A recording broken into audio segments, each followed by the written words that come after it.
Hello everyone, welcome to my channel. आज हमारा criminology का एक और लेक्चर है और इस लेक्चर में हम सोशल लर्निंग थ्योरी के बारे में पढ़ेंगे। तो social learning theory of crime, उसमें हम 3 पॉइंट्स पे डिस्कस करेंगे और उनको अंडरस्टैंड करने की कोशिश करेंगे। एक तो ये है कि what is the view of social learning theory of crime, जो कि social learning theory of crime है उसका व्यू क्या है, उसका स्टांस क्या है और उसका ओपिनियन क्या है, यू में से।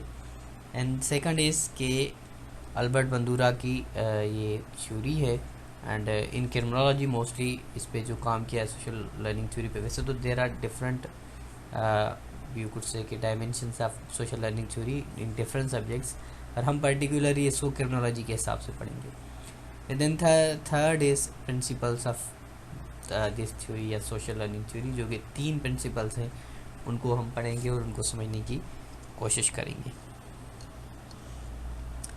Ideas of social learning theory.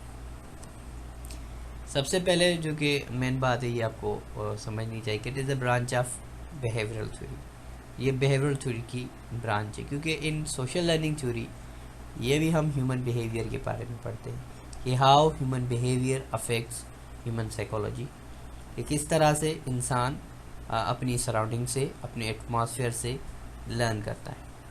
Second point को अगर आप देखें, young people learn aggressive nature from their life experience. So according to this theory के जो नौजवान है, जो कि नौजवान पॉपुलेशन है, वो एग्रेसिव नेचर लर्न करते हैं अपनी ज़िंदगी के तजुर्बात से, अपनी लाइफ के एक्सपीरियंस से।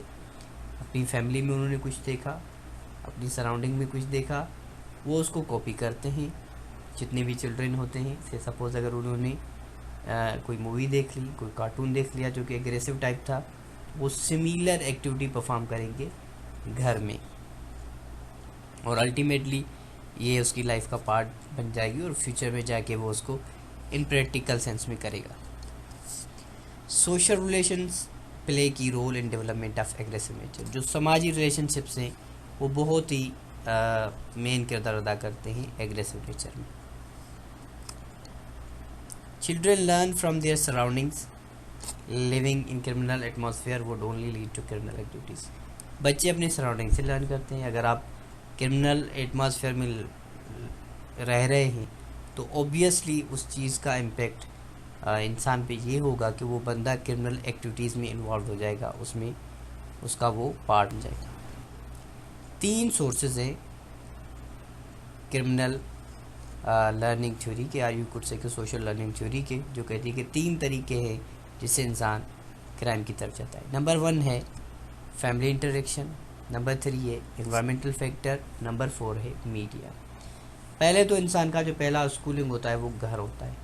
अपने घर में अपने पेरेंट्स से वो सीखता है, वहाँ से अगर उनमें कोई क्रिमिनल एक्टिविटी है या ऐसी कोई चीज़ है, बुराई है, तो ऑब्वियसली वो चीज़ इंसान के पास जाएगी। Second is environment.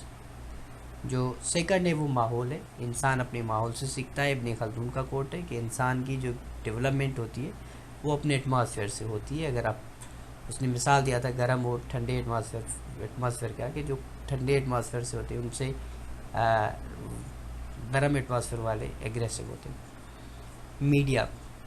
मीडिया में जो भी स्टोरीज आती है, हेडलाइंस आती है, तो ऑब्वियसली वो जो बच्चे देखते हैं उन चीज़ों को वो वहाँ से लर्न करते हैं और उस चीज़ का इंसान की या उस बच्चे की लाइफ पे इम्पैक्ट होता है। तो इंसान की according to social learning theory 3 schooling से, फैमिली, एटमॉस्फेयर, मीडिया, जो इंसान की साइकोलॉजी पे असर करता है। बंदा वहाँ से लर्न करता है और वो लर्निंग उस इंसान की बकाया ज़िंदगी को डिटरमाइन करती है। आप घर में देखते हैं, अगर आपके पेरेंट्स में कोई चीज़ है, या इवन यू सी कि आप एक पढ़े लिखे माहौल में रह रहे हैं, या एक बच्चे को देखें जो कि पढ़े लिखे फैमिली का बच्चा है, उसकी मतलब उसके जो कि बोलने का अंदाज़ है, उसको अगर आप देखें यहाँ के एक बंदा जो कि एक इलिटरेट फैमिली से, that there would be difference. Similarly कि अगर एक क्रिमिनल बंदा है और वो सारा दिन गन्स वगैरह अपने हाथ में रख रहा है, तो डेफिनेटली उसका जो बच्चा है वो उसको देखेगा, वो वहाँ से लर्न करेगा। दस crime is learned, crime learn. Thank you very much. Goodbye till next time. Allah Hafiz. See you soon with another lecture.